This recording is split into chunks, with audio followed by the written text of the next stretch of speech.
should have known something was wrong the moment I walked into the dining room. Vincent, my husband, was always a blur of motion. A whirlwind of work calls, meetings, deadlines, endless plans, but tonight he was perfectly still. Phone face down, expression unreadable, the calm before a storm. My stomach twisted into a cold knot. Candlelight flickered, casting shadows across his sharp jawline. I smoothed the napkin over my lap, forcing a smile that felt brittle. "You're early," I said, my voice too bright. "Is everything okay?" He didn't answer. He lifted his glass, sipped water slowly, deliberately, as if buying time. I watched his Adam's apple move. The tension radiated off him, almost physical. Finally, he spoke. "Michael called." My heart stuttered. Michael, Vincent's younger brother, a fellow Omega. But where I was reserved, he was flamboyant. Carefree, charming, unbearably spoiled. The family's golden child who never faced consequences. What did he want? I asked. Vincent's gaze dropped to his untouched plate. "He needs to talk to me. In person."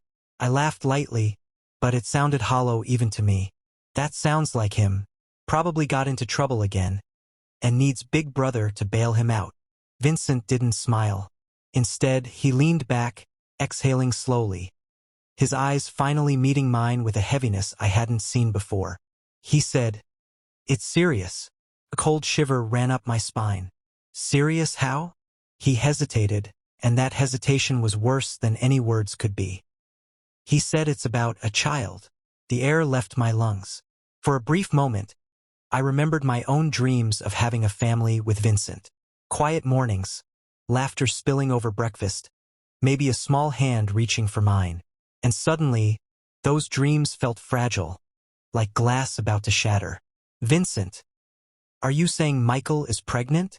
My voice was thin, barely more than a whisper. He didn't nod or shake his head. He just stared. The silence screamed louder than any confession. "Why would he tell you that?" Vincent closed his eyes. "He said it concerns us, our marriage, our home, our plans to start our own family." My pulse roared in my ears. "Vincent, what exactly did he say?" He didn't explain. He just said he made a mistake. A big one. He looked up, fear in his eyes. "He asked me not to tell you." My heart dropped. "Why?" "Because he knew it would destroy you," Vincent said softly. "And I didn't want to be the one to do that. Not until I understood it all myself." I felt my chest tighten. Something deep inside me cracked. Memories of our life together flashed. The night Vincent had stayed up holding me while I cried over a failed exhibition. The weekend getaway where he laughed at my terrible sense of direction, guiding me patiently through winding streets. The mornings he'd brewed coffee just the way I liked it, even though he hated the smell of it. All for me. And now, all of that love was a fragile mask over a truth I wasn't ready to face. "Vincent," I whispered, voice shaking, "please, tell me the truth." "He said the child isn't just his problem," Vincent whispered, his voice shaking so badly I barely understood him. "It's mine, too." The room tilted. Candlelight danced across the walls, but it felt like the shadows were swallowing me. My breath caught. My hands trembled. I didn't sleep. Vincent retreated to his study, pacing. The creak, creak, creak of the floorboards was a rhythm of a man being crushed by a secret too heavy to carry alone. I curled on the sofa, hands pressed to my chest, listening to every sound, imagining the worst. I remembered the first time we kissed, the tentative brush of lips, the nervous laugh afterward, how his hand had found mine. That moment had felt infinite, like nothing could ever go wrong. Now it felt like a cruel joke. By 7, the elevator chimed. Vincent stepped out, face pale. "He's here." My stomach twisted. Michael walked in, hair messy, sunglasses pushed onto his head, hands in pockets, swagger in his step. But today, his usual Omega scent was undercut by something sour, nervousness. His eyes met mine. "Hey," he said too casually. "Long time." I said nothing. My throat was tight, my chest heavy. He shifted uneasily, glancing at Vincent, then back at me. "Look, I messed up. We messed up. A couple of months ago, at the family reunion, he ran a hand over his face. I was with someone I shouldn't have been with. I stayed still, watching, waiting. Vincent's jaw tightened beside me, the low thrum of his alpha presence vibrating the air. Michael's voice faltered. We were drunk. I swear it was a one-time thing. It didn't mean anything. Vincent and I were. The words hung. My mind froze. They weren't talking about someone else. The father of Michael's child was my husband. His own brother. My vision blurred. I remembered our wedding day. Vincent had held my hand like he'd never let go.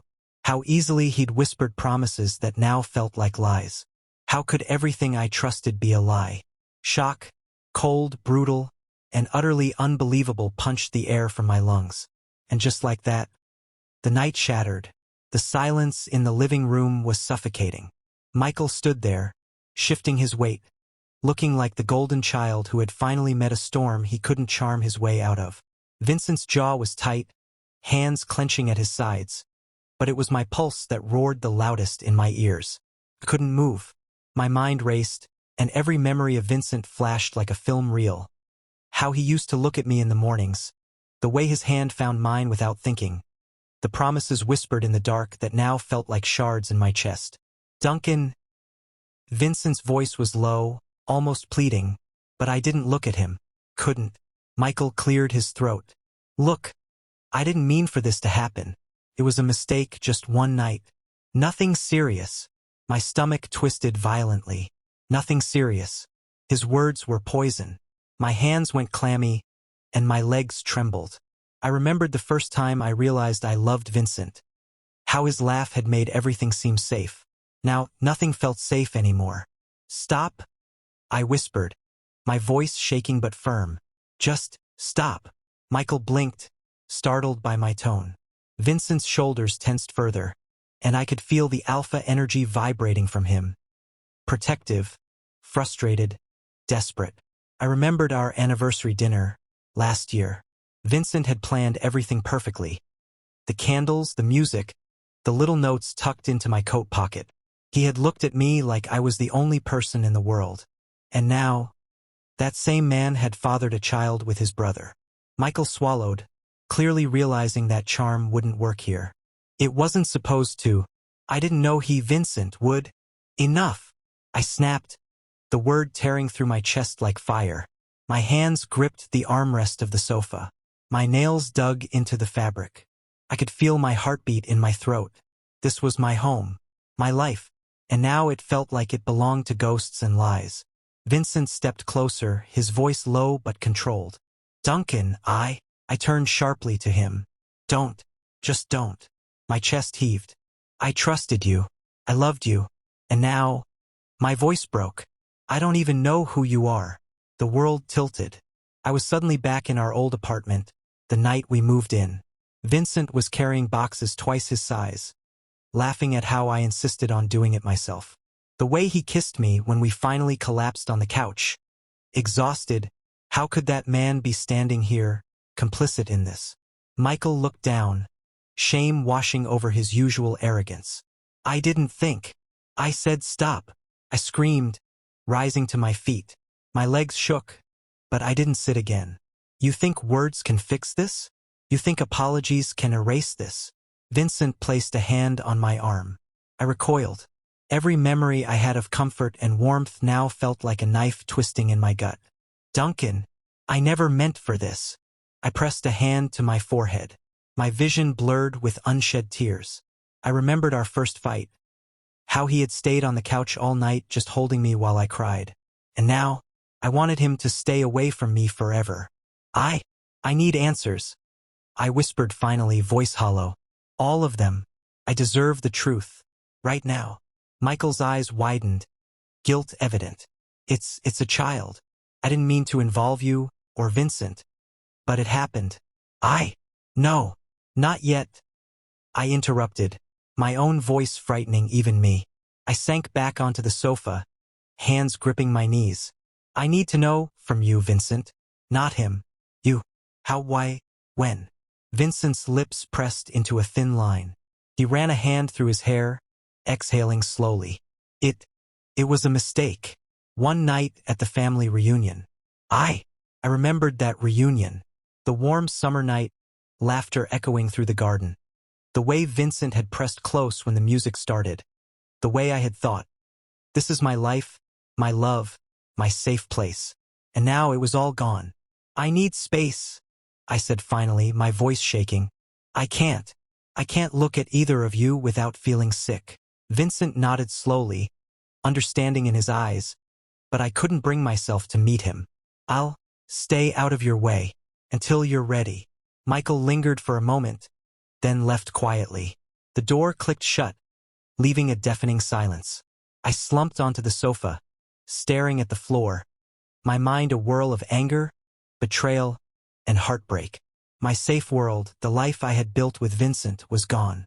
And all I could do was remember the moments that now felt like lies, wishing desperately for a life that could never exist again. I remembered our first night together, sleeping side by side, holding hands in the dark, and wondered if I would ever be able to touch him again without tasting betrayal. The house was quieter than I could bear.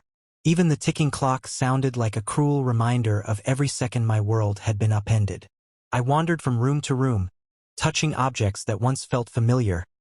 Vincent's mug on the counter, the framed photo of us at the beach, our shared sketchbooks. Now, every trace of him felt like evidence of a life that wasn't mine anymore. I sat on the edge of the bed, fingers brushing the sheets we had once tangled in laughter and whispered promises. I remembered the first time Vincent had held me like this, how safe it had felt. And now that safety was gone, shattered by a single night, a single secret. I needed answers, real ones, not half-truths, not excuses. I thought back to the first time Vincent had brought Michael to dinner after one of his notorious escapades. How Michael had leaned casually against Vincent, teasing, confident he'd always be forgiven. How I had smiled politely, pretending not to notice the little twinges of discomfort that had pricked my chest even then. I had trusted Vincent to protect us, to guard our home from chaos. And now he was the chaos. My phone buzzed. A message from Vincent. I know you're hurting. I'm so sorry. I'm here when you're ready. I stared at it, my chest tight. I wanted to reply, to scream, to demand he explain himself fully. But I couldn't. Not yet. I tossed the phone aside, heart aching. A flashback struck. The night he had held me after my exhibition had failed. He had whispered, "We'll face it together." Together. Those words had meant everything. And now together meant nothing. Hours passed. My mind raced with questions, accusations, and bitter memories of how easily I had trusted him. I remembered another night. Our first winter together. Snow falling outside. Vincent had built a fire, wrapped me in a blanket, and pressed his forehead to mine. I had whispered, "I love you," and he had smiled, saying, "Always, always." Those words mocked me now. The door creaked open, and Vincent stepped inside quietly. His eyes were red at the rims, guilt etched deep in the lines of his face. "Duncan." His voice was soft, careful. I didn't look up. Couldn't. "Don't. Just don't." He knelt in front of me, placing his hand near mine on the bed. I flinched instinctively. "I need you to hear me. All of it. I can't fix this without honesty." I didn't plan for it," Vincent said, voice cracking. "It happened once. Michael and I pulled back sharply. My chest burned. "It happened once? Once? That night destroyed everything. You destroyed us." Vincent's eyes filled with tears. "I know, and I hate myself for it every second. I never meant to hurt you. I didn't want this. I didn't want anyone hurt. Especially not you." I thought of the countless nights I had lain next to him, believing in a love that now felt like smoke slipping through my fingers. My hand gripped the blanket, knuckles white. Every memory felt like a betrayal. Every smile, every gentle touch, poison now. I need time," I whispered finally. "I can't forgive. Not yet. Maybe never." He nodded, accepting the words like a wound he couldn't heal. "I'll wait, as long as you need. But I'm not giving up on us." I remembered our first date. How nervous he had been, how he had spilled coffee on my notebook, and we had laughed until our sides ached. That laughter haunted me now. The man I loved still existed somewhere. But between us, a wall had been built with secrets and betrayal. Vincent stood, his figure outlined in the soft evening light. "I'll give you space, but I'll be here when you're ready to face this, together or apart." I didn't answer. I only sank further into the bed, eyes fixed on the ceiling. My heart ached, shattered between love and fury, trust and betrayal. Everything had changed. Everything I had built, everything I had believed, everything was fractured. And yet, a small, stubborn part of me remembered the warmth of his touch, the softness of his whispered promises. That part whispered that maybe, somehow, the love that had once felt infinite could survive. But for now, I could only sit with the ache of betrayal, the weight of secrets, and the ghost of the life I had once known. The house felt suffocating. Every corner whispered Vincent's name. Every shadow mocked the memories we had built. I spent the morning in silence, moving mechanically, pouring coffee I wouldn't drink, staring out at a world that had continued spinning while mine had shattered. My mind was a broken record. Michael's nervous confession, Vincent's trembling admission, the sickening realization that the man I loved had fathered a child with his own brother. It wasn't a mistake. It was a demolition. I remembered the first time Vincent had held me after a nightmare, how his arms felt like the only safe place in the world. Now, that memory was just a blueprint of a home that had collapsed. When he entered the room, I didn't look up. My decision was a cold, solid weight in my chest. "Duncan." His voice was frayed with a hope I was about to extinguish. I took a sharp breath. "I can't do this anymore, Vincent. I'm leaving. Leaving." The word was a punch to his gut. I saw it in the way he flinched. "Duncan, please. We can fix this." "I can. Fix this." A bitter, hollow sound escaped me. It wasn't a laugh. "How do you fix betrayal? How do you rebuild a life after the man you trusted most chose his stepbrother over you?" Vincent's jaw worked. His hands clenched and unclenched. "It was one night. A terrible, drunken. I never wanted this. I love you. Don't." My voice was a blade, steady and cold. "I loved you. I trusted you. But that trust is gone. And I will not stay in a marriage where the man I built my life with is the same man who burned it to the ground." I stood, and with the motion, a terrible, clarifying lightness filled me. "We are done. I am filing for divorce."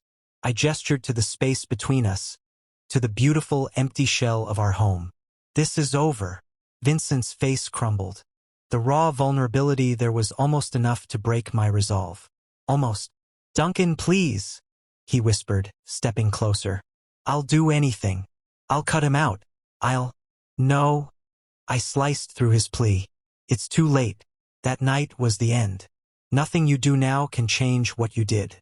My voice wavered for the first time, fortified by a truth I should have always known. I deserve better. I deserve someone who won't make me question every memory, every touch, every single promise. Our wedding day flashed behind my eyes, his hand in mine, the weight of those forever vows. Forever had ended the moment he betrayed me. Vincent's shoulders slumped in utter defeat. "I understand." I didn't wait for more. I turned, my coat and bag in hand. Every step toward the door was a step back toward myself, a piece of my soul reclaimed from the wreckage. "Duncan." His voice followed me, a final, weak echo. I opened the front door.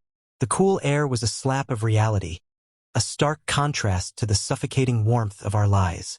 My heart ached, a deep, bruising pain, but my mind was clearer than it had been in weeks.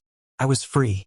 I was leaving, and I was not coming back. The law office smelled of sterile air and polished wood, a stark contrast to the home I had left behind, where the very air was thick with the ghost of our betrayal. I sat across from the attorney, my hands knotted tightly in my lap. My heart was a frantic drum against my ribs. "We'll make this as straightforward as possible, Mr. Duncan," the lawyer said, his voice a calm, professional monotone as he flipped through the file that contained the ruins of my marriage, the division of shared assets, property, and any future financial considerations. I nodded, the words washing over me. My mind had already drifted, pulled back to the nights Vincent would hold me, his whispers painting a future that now felt like a beautiful, elaborate fraud. The strange part was the quiet that had settled deep within me. The decision to leave should have felt like a limb being torn off. Instead, it felt like a surgery, painful, necessary, and ultimately life-saving. This wasn't a collapse. It was a controlled demolition. Stepping out of the office, the city's crisp air hit my face like a welcome shock.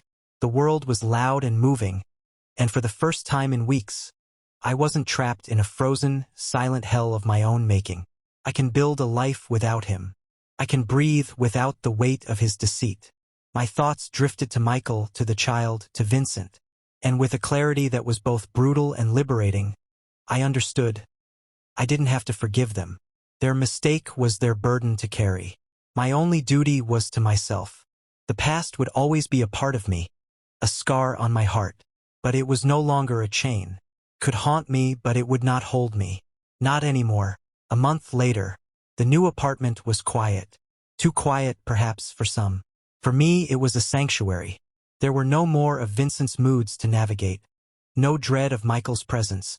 No secret waiting to detonate the fragile piece I was building.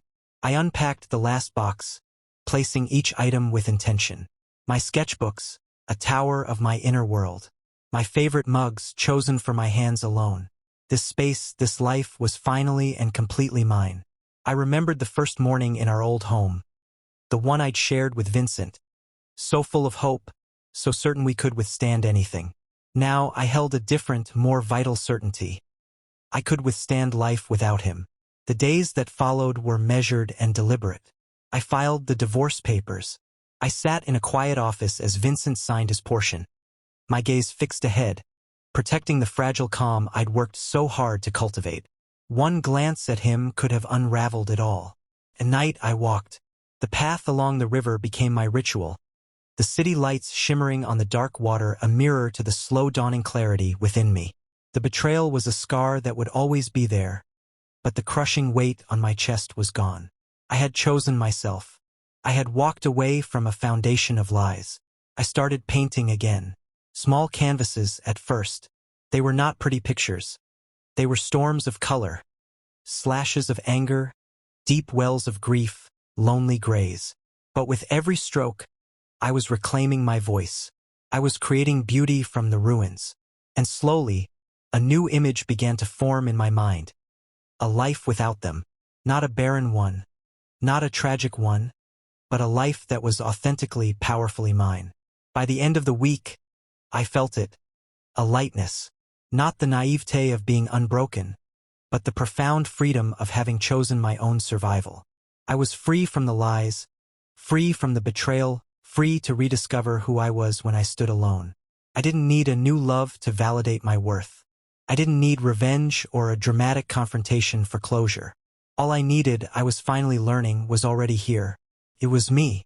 The future was still a vast, uncertain horizon. Messy and frightening and entirely unknown. But it was mine. And for the first time in a long time, I found I could breathe deeply, and the air tasted like freedom.